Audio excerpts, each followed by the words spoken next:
Hey there friends, in this video I'm going to show you how you can enable browser tools in Google's Antigravity suite.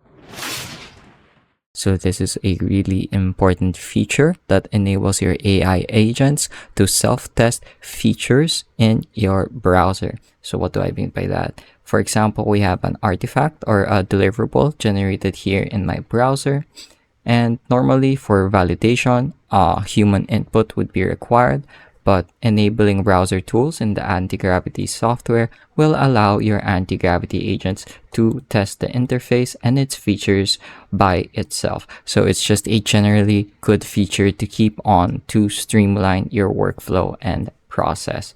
So for example, if I were to manually test this, I would have to do this myself. Click on Add Record, and that's what it would look like. So to enable it, let's go back to the Agent Manager. And in this window, if you look at the bottom left-hand side, we can go to Settings.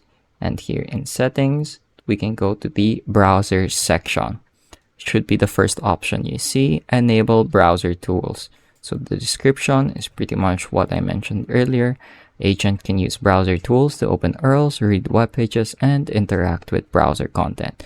This allows the agent access to important and often critical knowledge and methods of validation, etc., etc. So that's what that means, and that's why you should keep it on. So that's it for this video. I hope I was able to teach you something new and something useful. And as always, thank you for watching.